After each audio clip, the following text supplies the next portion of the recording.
Let's make some magic. Ooh. All right. This is like old times.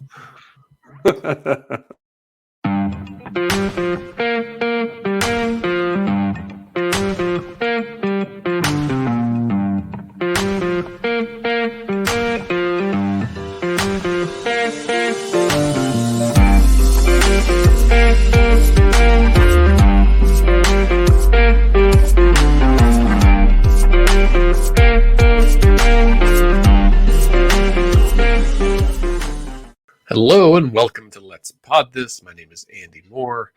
I'm joined today by one of our other co-hosts, Dr. Scott Melson. Hello, sir. What's up, dude?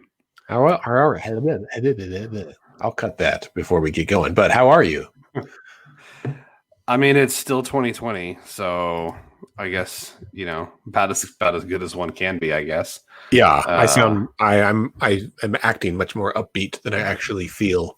It has been a heavy day for a bajillion reasons, not the least of which is the fact that just about 30 minutes ago, Oklahoma City police shot a man in the back in broad daylight as he ran away from them. A black man. Yeah. A homeless black man with a knife that was running away from them. And they've since have pepper sprayed the crowd that has gathered to protest this. So sounds like that situation's going awesome. We are two today instead of three. We are a duet instead of a trio. Our good friend and delightful co-host Bailey Perkins is out.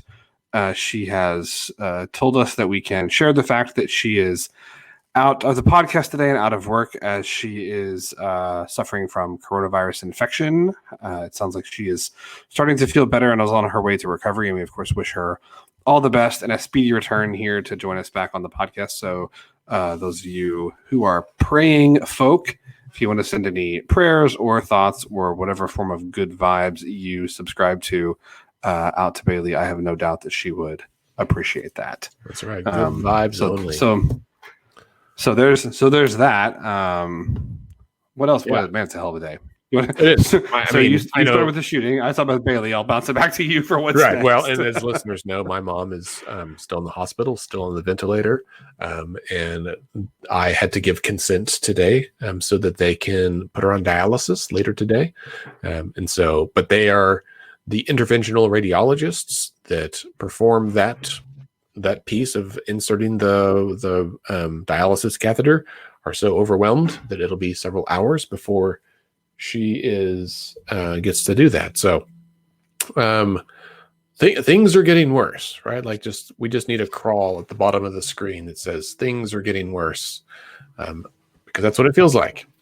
Also, I don't know if I told you this, but my grandma had to go to the doctor today to get more fluid drained off of her lung. So my dad had to take her. And so that's why I was the one to give consent, because when the hospital called him, he didn't answer because he was at the doctor with grandma, getting a giant needle stuck in her back to drain fluid. So we're all very aware of our mortality these days, I think. Most of us. Yeah. There is, I don't think, I'm not a just be positive type of person. Like I think that's good. I think it's easy to get in a negative headspace and find yourself tough to get out. But when things are shit, I also think it's important to acknowledge that things are shit instead of trying to pretend that they're not. However, there is some good news. Yesterday, the subcommittee that deals with data review and analysis on vaccine efficacy and safety met, and they voted 17-4 to recommend that the FDA would approve the Pfizer vaccine for an emergency use authorization. That hasn't actually happened yet, but that committee has voted in favor of it. I think one thing that's important to note about this, the four no votes all cited the same reason. They felt like the cutoff for use should have been 18, not 16, based on the available data. They said had the cutoff been 18 instead of 16, they would have voted for it. So there were no concerns about safety and efficacy. There were 4 people, though, out of the 21 who felt like we should have set the cutoff at 18 just because there's not as much data on people under 18 at this time. Had it been 18, the vote to recommend use of the vaccine would have been unanimous. So now it's in the hands of the FDA, assuming that emergency use authorization comes within the next 24 to 48 hours, which I have every reason to think that it will. We will start seeing people receive the coronavirus vaccine next week. Oklahoma is set to get our first doses of the vaccine here next week. Those are going to go to hospitals. They'll be starting to vaccinate frontline healthcare workers, folks that are working in hospitals taking care of COVID patients. We expect to have about 166,000 doses of vaccine available in Oklahoma by the end of the month. So, Dr. Fry spoke today, quoting Dr. Fauci. Dr. Fry being our state health department. He's a commissioner or director? He's a commissioner, right? I think it's commissioner. Yeah. Commissioner of the Department of Health. Commissioner Fry. Dr. Fry. He was quoting Dr. Fauci saying that the cavalry is here. I would say that they're on the way. We can hear their hoofbeats. We still have, I think that there is a light at the end of the tunnel, but unfortunately, Genghis Khan's army, I guess, right? Like, yeah, right. Like, there is a light. There is a light at the end of the tunnel, but in the tunnel metaphor, even though we can see the light, we still have several miles of darkness ahead of us. So, well, and to use another analogy is that 166,000 doses is tremendous, but there are 4 million Oklahomans, right? And so, as in the grand scheme of things, nationwide, the amount of vaccine that we will be administering in the next week or two is a garden hose on a forest fire of community spread across the country. It is helpful, but it's going to take a lot more water for a lot longer time to get this fire under control. Yeah, I mean, we're gonna need to see. I would guess, and these are numbers that these are not calculations I have done. These are other people's numbers that I have read and am now co-opting. Something on the order of about 100 million people vaccinated in the U.S. to really start seeing the tide stem. That's probably going to take March or April-ish. If you take similar numbers and look at Oklahoma, you're talking about probably something on the order of 1 million people, 1.25, 1.3, something in there, getting vaccinated to really start seeing. That doesn't mean that spread can't slow before then, but if we are relying only on vaccines to slow the spread, that's what it's going to take.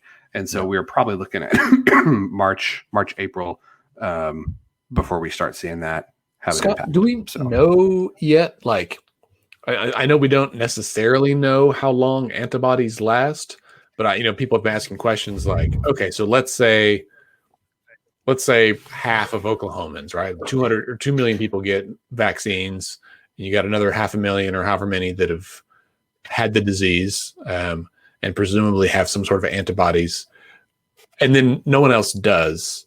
And so the virus continues to spread among the unprotected.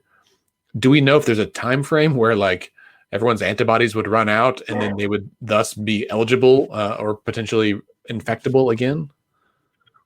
Yeah, so that's not a question we know the answer to, and quite frankly, we just don't know that because the virus hasn't been around long enough for us to know that. That's only an answer that's going to come with time. Now, it does seem like, and this gets a little bit technical, but it does seem like antibodies, right? Specifically, antibodies tend to fade after about 3 to 4 months. The titers go down, and what we think takes over, and I'll be honest, I have not looked at this particular facet of the virus in a couple of months. So it could be that we know some things now we didn't know the last time I checked. But the thinking was that as the antibody titers drop, something called T-cell immunity takes over, which is an alternative form of it. It's a different pathway by which our body can have immunity to diseases, and it's very powerful. It also has a memory function. So that doesn't mean that like, after 3 or 4 months, you can get the virus again. It just means that after 3 or 4 months, it's not antibody mediated protection that it keeps you from being infected. It's a different kind of immunity that keeps you from being infected. So, I think we have, you see sometimes like that people like, oh, well, so-and-so got the virus, they had it and then they got it again. To my knowledge, that throughout the world, true cases of actual, like, verified, like, reinfection, like I had coronavirus that I didn't, and then I had it again, it's less than 10 cases. I want to Yeah. say it's like 4 or Yeah. 6. Like Mhm. it is a drop in the bucket. So that would make you think that, immunity is, one, pretty strong, right? It's pretty robust once you've had it. And 2, it lasts at least a year, because now we're about 14 months away from when the virus was first discovered. The first cases were infected in Wuhan, China. And so we don't know how long it'll go, but it seems that 14 months out, the response is still pretty strong, which is very good news. I am, continually, I'm sure you and many of our listeners feel this way. Like I have moments where like life just feels normal. Like you just go along, but then I also have moments where it's like, no, everything is totally different. And as a tiny example, my brother-in-law asked me yesterday what my wife's favorite local restaurants are, because I think he drew her name in the gift swap situation. And I was like, restaurants. Like we still get takeout, but not from as wide of a range of places, And so like I think we've kind of drifted away from like trying to try the new place, because we're just trying to get through every week. And so I was thinking about, okay, what's it going to be like? It's not like one day, just everything's fixed and we're all back and going out to bars and restaurants and stuff, but trying to think like the idea of going somewhere and sitting down with friends sounds so great and potentially weird. Just like I was watching Veep last night actually, and because I found out, and listeners, you may benefit from this, with my AT&T cell phone plan, I get free HBO Max. Do you have this? Yeah, you do. You already knew this? Did you just learn about this? Yes. Dude, I've had HBO Max for 2 years now, and I think I've paid for it like a month out of that time. Every time I've gotten it, I've gotten it for free as a piggyback from something else I subscribe to. I mean, I came to your house to watch the West Wing special for this reason, because I didn't. I mean, I also want to hang out with, but I didn't know until I was looking. Also, just so listeners know, we watched it distanced and outside. We did, yes, on the patio, and I was a full 10 feet away from you, and upwind. That's true. So, but yeah, so I was very excited. So I can resume. I went back to start watching Veep again, because I only had seen the first season, and there was just everyone being in close proximity and in the same office, and you just have that like cringy feeling of like, why does this feel weird to me? Like just because we haven't done that. So yeah, no, it's bizarre. And then there's days where you want like, I mean, we, as we know, I like whiskey, and I have whiskey at my house, and, I like to make cocktails, and, I want to say during pandemic times, I've gotten pretty good at making some nice cocktails here at the house. But Wednesday of this week, I had a really long day. Ashley had a really long day. We had to run an errand real quick after work, and we finished that, and we got in the car, and I was like, man, I just like, and I don't feel this as much anymore because I've gotten used to it. But I was like, I would kill to be able to go somewhere and sit down at a bar or a table and just have like some like bread and like dip of some kind and a cocktail. Yeah, like, I was like, thinking that's about what I want to do right now. Yeah, queso and chips and like a cold beer. And also, the other day I had to go drop something off at the UPS store, some kind of returned item. And so I went to the one down on 10th and Broadway-ish, right next to camps in Oklahoma City here. And so I passed by Sidecar, and I was like, man, when's the last time I went to Sidecar? I don't know. Obviously, it was in 2019 or before. And I was like, Scott and I like would love to go there on like a sunny afternoon and sit on that patio and be able to, talk politics and brainstorm ways to change the world. So anyway, right? These days, they will come, right? It'll hopefully next summer, it'll be warm and sunny and we can do these things again. One thing that I do want to, I want to put in people's brains, and this is going to sound counterintuitive, I think, to lots of folks. And, I think for most of us, it's going to be several weeks, if not a couple of months before we get the vaccine. So I'm going to say this over and over again, and I want you to say it over and over again. And listeners, when you hear this, I want you to tell it to people that you talk to. For the time being, once you have had your vaccine, that does not mean that you're like, oh, buddy, I got the vaccine, like, done, like, no more masking for me. I'm going out. It's dinner time. No, like, I promise that time will come.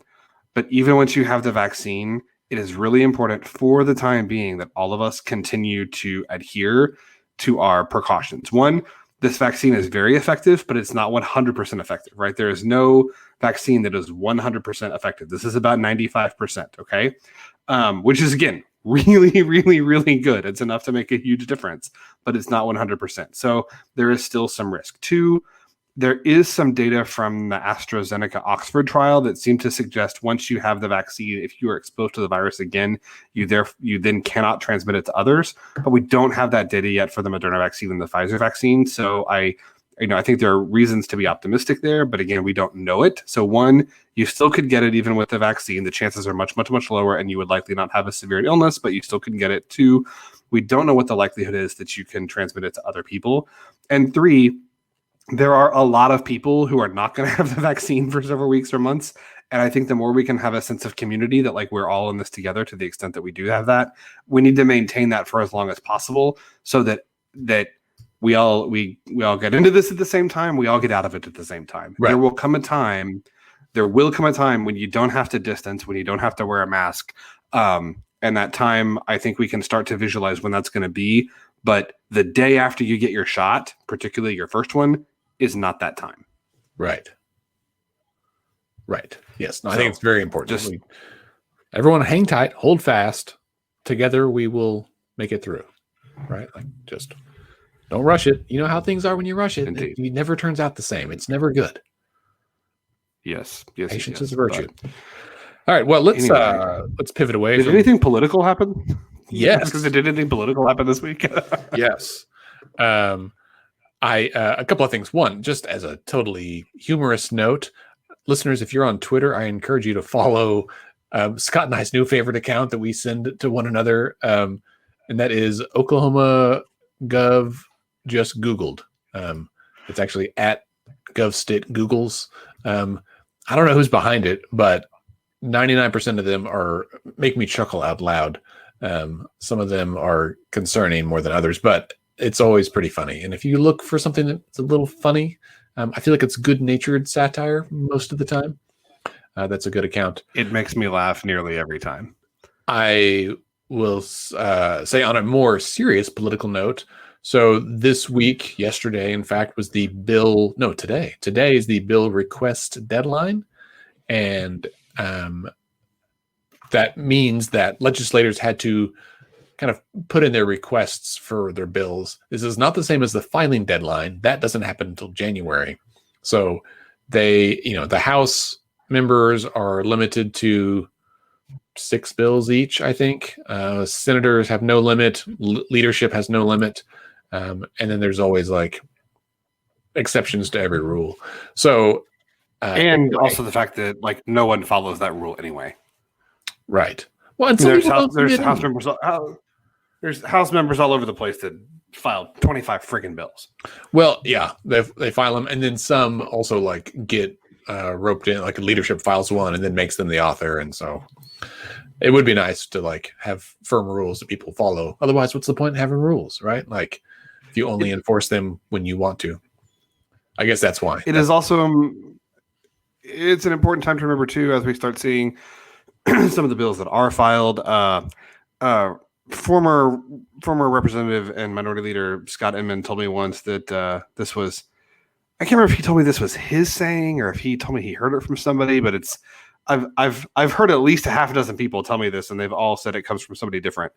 The idea being that the more media attention a bill gets, the less likely it is to actually become law or even sometimes get a hearing. Yeah. So just remember, as we start seeing the inevitable garden hose of absurd bills, remember that most of those will not become law because most bills don't become law. I mean, we had how many thousands of bills did we have filed? I mean, last year's not a good example. No, but typically there are between 2,000 and 2,500 bills that are filed, and maybe 10% of those, maybe 200 to 250, actually get signed into law. However, so this week was also the state chamber's legislative forum. Usually it's a luncheon, but obviously they didn't get together this year, so they did it virtually, where they have the leadership, majority and minority leaders from both chambers. So it was Speaker McCall and Leader Emily Virgin in the House, and then Pro Tem Greg Treat and Minority Leader Kay Floyd in the Senate on a Zoom call. It was moderated by Chad Warmington, who's the head of the state chamber now, used to be oil and gas guy. And during that forum, Senator Treat said he feels like there are too many bills get signed every year, and that his question or his phrase he's going to ask every senator this year is, why does this bill have to pass this year? And that he really wants to like focus on a smaller number of what he believes to be higher quality bills and not push through or allow as many superfluous ones. So we'll see. Do you think that includes all the bills he routinely sponsors and supports having to do with guns and religious liberty and abortion? Like, does he count those, or will those be on the subset that he feels like they need to focus on? I'm confident that if his name is on the bill, it will be heard and very likely signed into law. Okay. Now, a couple of things. One bill that has received some media attention, and I fear may actually progress, is about it's a Senate joint resolution, which is a special kind of bill, and we'll talk about why. But it is designed, I think it's SJR 4, if I need to go look it up. But it is, it would change the threshold for passage of a ballot initiative from 51% to 60%, meaning any initiative petition that goes on the ballot, a simple majority couldn't approve it. It would be required to pass with a 60% majority.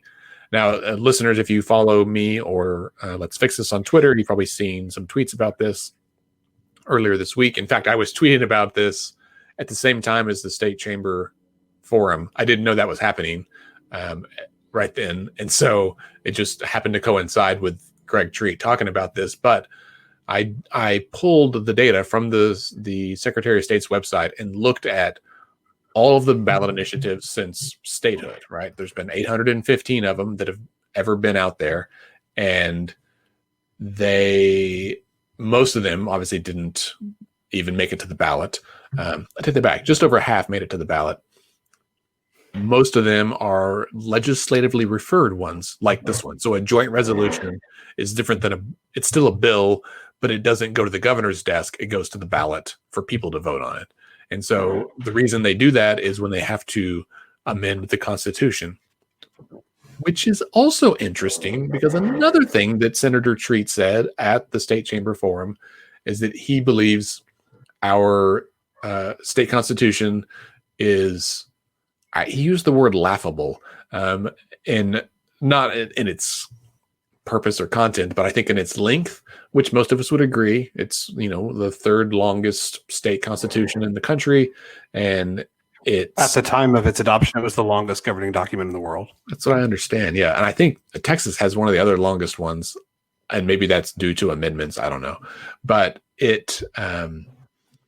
so he said, basically kind of endorsed the idea of a constitutional convention to redo the state constitution.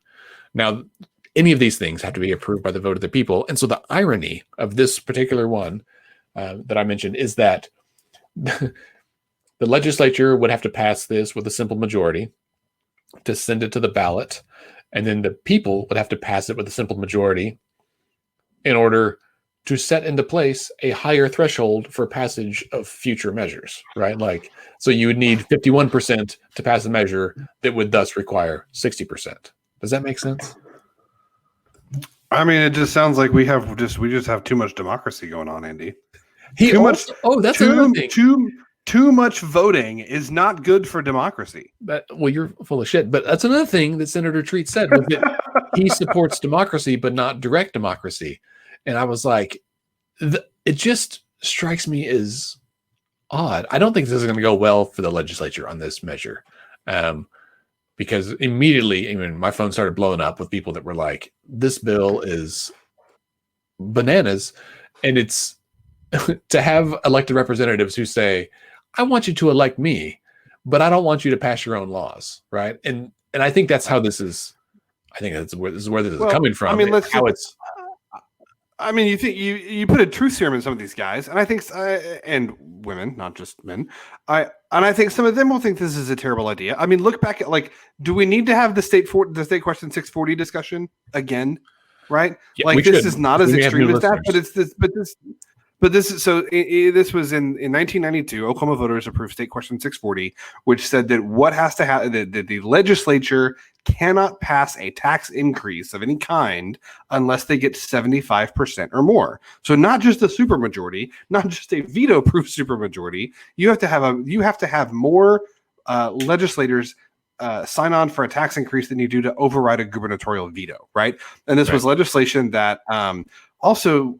Sidebar, Senator Treat feels like that a lot of these state questions are being pushed by outside interests, like people from non-Oklahoma. Let's say how much of the spending in the how much of the spending in the CD5 race came from outside Oklahoma, particularly on the Republican side, a lot. So and how many outside groups fund lobbyists for regular everyday laws, right? Right. And also, as I recall, State Question 640 was in 1992 supported in large measure by Grover Norquist's group that went around the country trying to get people to sign that they would never, ever raise taxes. Mm-hmm. So anyway, that's kind of a sidebar.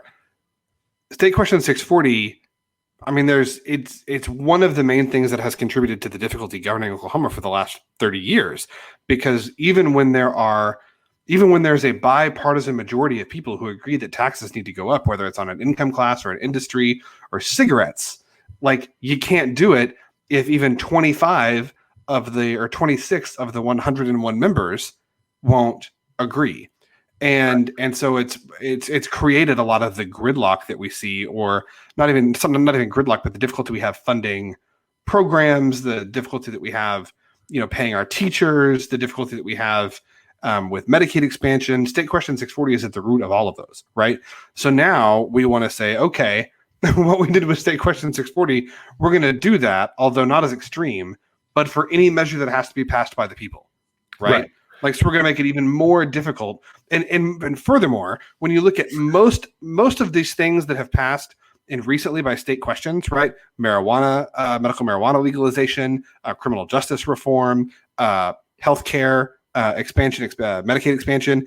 These are all things that were popular with the majority of Oklahomans, but the legislature wouldn't do it because they either didn't want to spend the money, they couldn't spend the money, or it would be politically toxic to some of the members in their home districts. They thought, right?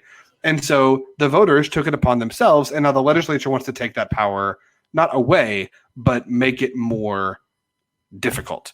Yeah. Right. And then lastly, sorry, and then I'll shut up. And another thing. Right. But it is true. Senator Treat said that he supports reforming the initiative petition process by making it more geographically uniform. So it's not enough to have a majority of voters, because particularly if this majority comes from Oklahoma City or Tulsa, right? Now you have to have a majority, and that majority has to include people from every congressional district or from certain regions of the state. What they are trying to do in some form or fashion is give a minority of people veto power over what a majority of Oklahomans want, right? They want to say that if you live in one of the metropolitan areas, you count less, right? You're not as important. Your votes don't count as much if you live in a metro because they don't, right? There's not a reason, right? Your votes don't count as much. So you have to go convince people who maybe live in another part of the state to support you, because you have to have their support too. It's not enough just to have a majority. Well, yeah. And so we talked about this last year because the state chamber put these changes to the initiative petition process in their Oklahoma 2030 vision plan or whatever. These were their policy goals. Of course, this last session, went into the trash can once COVID hit. And so a lot of things got sidebarred, except not everything, right? Like they did pass changes to financial disclosures, which is probably a good thing for ballot question campaigns. And they changed something else, some other timeline thing. And it's just kind of a big hassle. So there's that. Oh, they changed the signature form. So we haven't seen any state questions yet that will have that new form. So that'll be interesting. I think if it plays out the way I hope it does, it may actually be a good change as well. But they've kind of announced they want to have a higher threshold. They want to force signature collectors to like travel the state, either to every congressional district or every county. And the example that they gave, that I think Chad Warmington gave, was about, well, you can't just go to the state fair and collect signatures from people in Oklahoma County. And it's like, okay, first of all, anyone who's been to the state fair knows that there are people from every nook and cranny of Oklahoma that show up, and it is arguably the best place to go to get a representative sample of our state. It is convenient.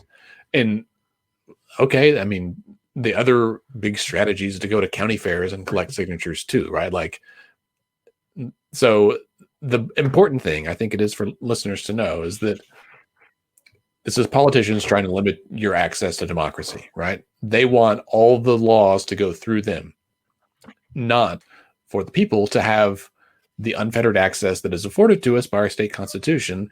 The right of the people to petition their government is like the top of the list in our state constitution when our framers wrote the Constitution for this very reason, because they understood that government, while it can be a force for good, and we all want it to be a lot of the time, sometimes it is too sluggish or resistant to moving and doing the things that people want, and we need a way to do it ourselves.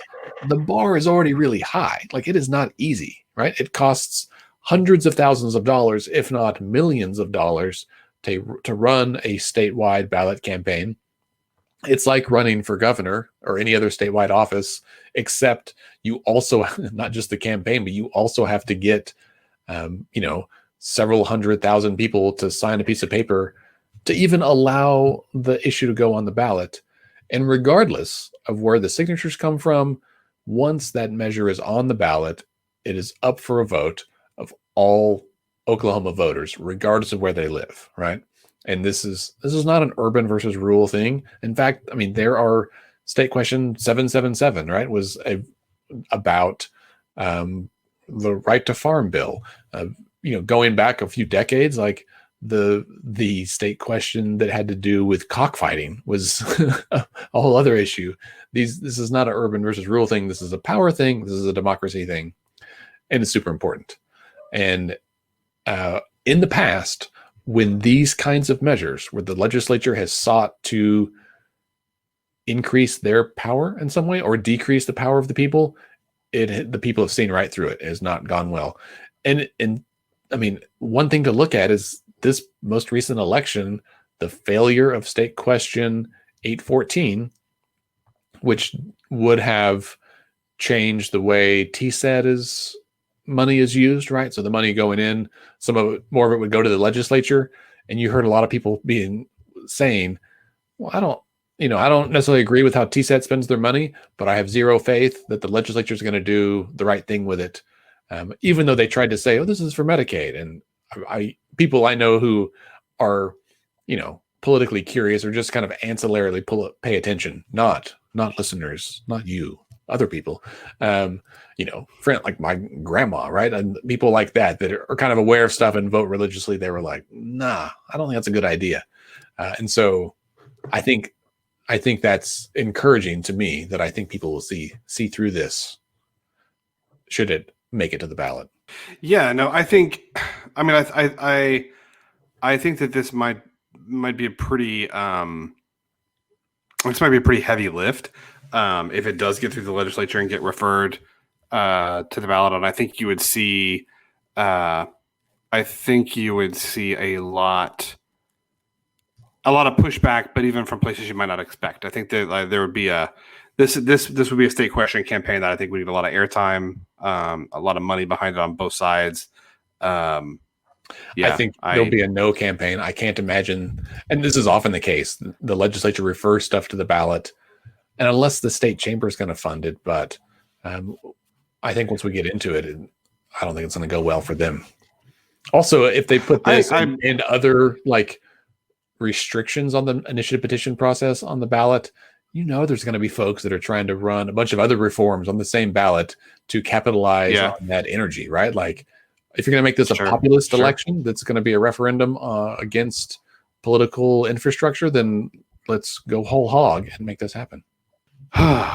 All right. What else is going on? Oh, other news. We talked last week about the governor made a surprise appointment to the State Board of Education. Oh, yeah. He had appointed a woman from Enid who felt like vaccines and masks are a bunch of hogwash after rescinding his appointment of Mr. Ballenbach without explanation. However, over the course of the week, Ms. Crabtree has asked that she not be appointed to the state school board, and the governor has rescinded her nomination, blaming Democrats and unions for opposing what was otherwise a great nomination.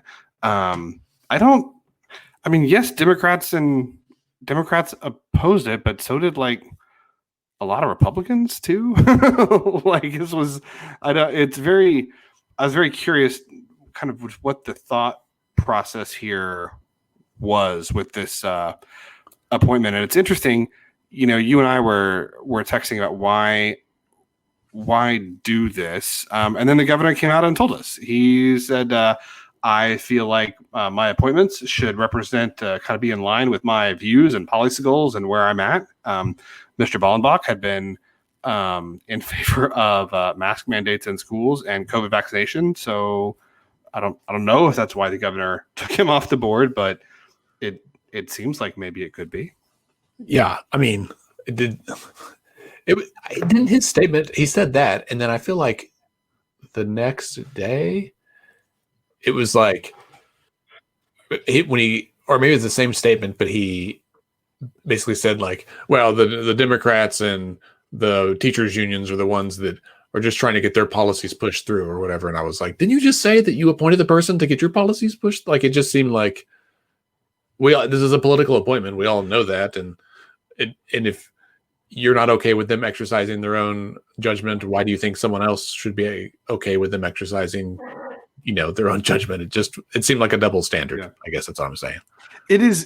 It is interesting, and I mean, I've never been governor and don't expect I will be, but not after this. Yeah, right. Or any of the other 145 episodes we've done. I don't know exactly what tack I would take if I had all these appointments and jobs to fill, but it seems like there's a couple different philosophies. There's the appoint qualified people to do the job, assuming that there are people that, generally speaking, you kind of align with ideologically, and then allow them to do the job, or appoint people that you expect are going to do the things you want them to do. Mm-hmm. And it seems like the governor is in favor of the latter. He doesn't just want someone with whom he has ideological or general ideological or philosophical agreement. He wants someone who is going to, I mean, I don't know if the governor communicates with his board appointees or not, but he wants people who are going to do what he wants them to do, not exercise their own judgment based on their experience and expertise and qualifications, etc. So we've talked about this offline, but it's probably a good conversation here. Because this discussion's coming up related to the Biden administration and who he appoints, right? And everyone's like, oh, these people are so qualified, and the folks that President Trump appointed are not. Well, that's not boring technocrats is what they've been described as in many cases. But like, is I guess the question is qualified in the eyes of the beholder, like, someone that you and I might say is qualified it doesn't mean they're going to do a good job.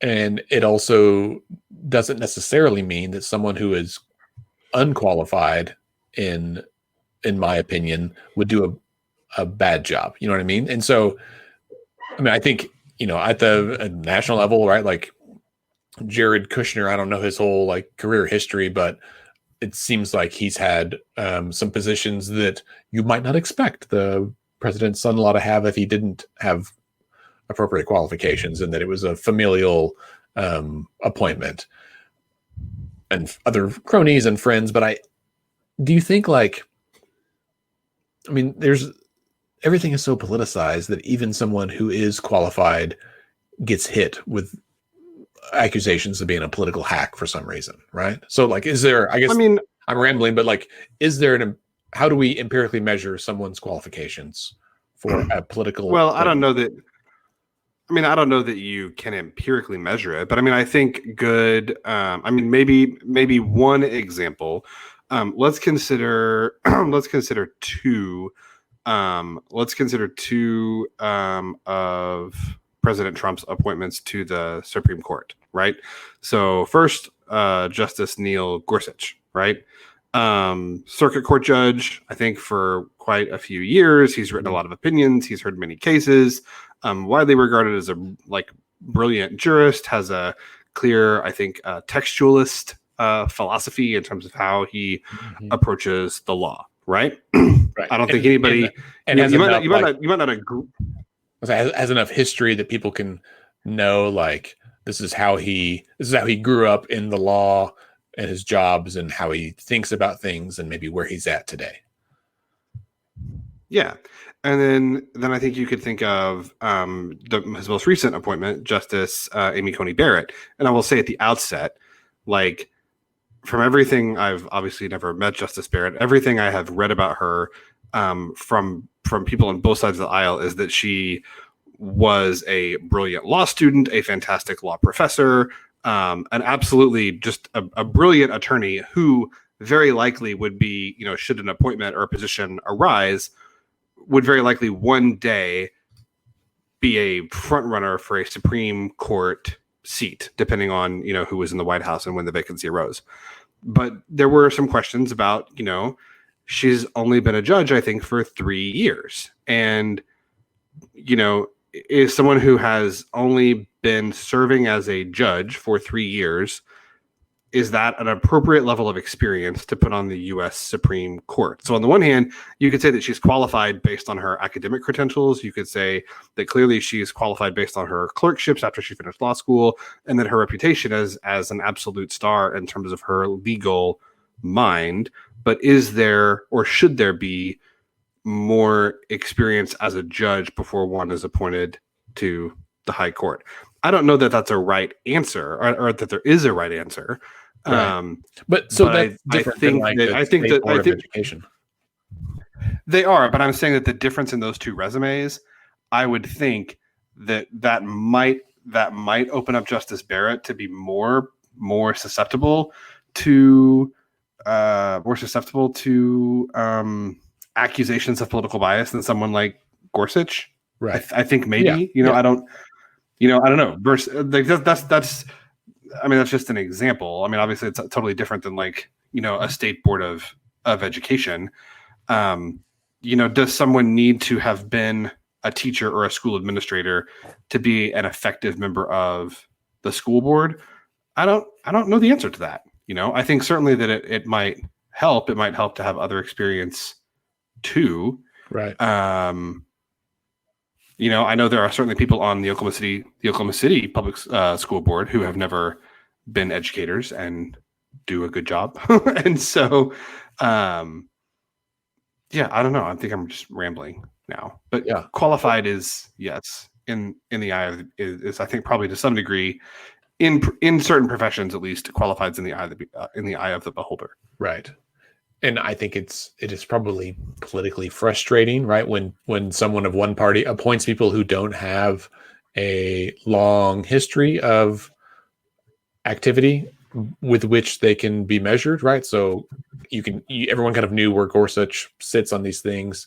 Justice Barrett, like, we have a inkling, but it's not the same. It's not, you don't have as much text behind it.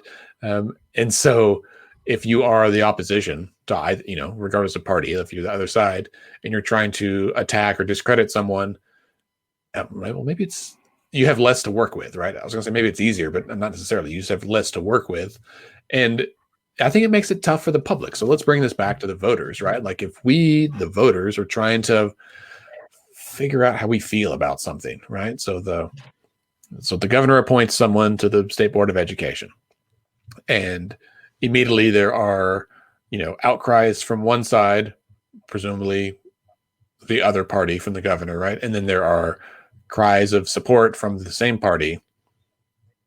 I often feel for the appointee. And in this case, this is what happened with the woman from Enid, right? Like immediately there was an enormous amount of blowback. Well, not immediately. Once people shared photos of her Facebook posts, then there was enormous amounts of blowback. And I think she was like, you know what? I didn't sign up for this. And so she's like, just go ahead and rescind your appointment. I don't want to deal with this. And so presumably whoever he appoints next will have advanced warning to scrub their social media of any potentially offensive posts that may be used against them. All right. What else is going on? We have 19 candidates filed for 4 seats of the Oklahoma City Council for the 2021 election. That's exciting. So I thought we might end with that because we mentioned this last week as well, that it was candidate filing for city council. I think for school board as well, right? I believe, yes. And not just, this has been going on across the state. City of War Acres had filing for their city council races, and there was almost no opposition. Like every seat just had one person that filed, except for, I think there were 1 or 2 seats that had 2 people that filed, so they'll actually have an election. But it is, and that was the trend across the state. Like a lot of, municipal races and school board, you only have a couple of candidates that file. But here in Oklahoma City, 19 for 4 seats up, 4 council positions. Yes, that is correct. So I love it, man. The fewest was 3 for one seat, for Councilman Stone's seat, I think. But yeah, it'll be interesting. And I tweeted this from my personal account that if this isn't a good argument for ranked choice voting, I don't know what is. Because the whole system is like, there will be an election, and then if someone from each seat gets more than 50%, then they win. But if they don't, and it would be almost impossible for someone to get more than 50% when you've got 7 candidates running, right? Like, and so if someone doesn't get 50%, then it'll go to a runoff. And a couple of months later, but if it was like a bunch of if-then statements, and I just thought it was a really confusing process. Like for the general public trying to figure out when they have an election, knowing that they may or may not, then it's a tough deal to follow. Yeah. Here it is. I found it right now. So it says, if only one qualified candidate files, then they're automatically elected. That's not the case with Oklahoma City. If 2 or more candidates file, then the winner of the February 9th primary if only 2 file, then the winner wins. But if 3 or more file, then February's election will determine whether or not a runoff is necessary, and that'll be in April. So it's like if someone gets more than 50%, then they win. If no one gets more than 50%, then the top 2 go on to a runoff in April, and the winner of that wins and would take office on April 13th. So we have the potential for 2 elections, but up front, you don't know how it's going to be. It's a really meandering process. Is that right? I love government, don't you? It's most of the time. In my head, I do. That doesn't all right. All right, man. Well, it's been a long week. Is there anything else? Or is that, I was going to say, is that going to wrap us up for this week? I think that's probably about all we got. Let's wrap it up for this week. Again, listeners, thanks for being here. A shout out to our host in absentia, Bailey Perkins. Hope that you are healing up well. And listeners, stay safe. Be kind to yourself and to others. don't forget to finish your Christmas shopping or whatever holiday you celebrate. I don't know how to buy stocking stuffers. This is my dilemma this year. Presents I'm fine, but like stocking stuffers are like impulse buys you get at the register, and I'm not going in anywhere. So I don't know what I'm gonna do. Just stuff it full of candy, oranges, that kind of thing, right? That works. All right, listeners, have a good week, and we'll see you next time.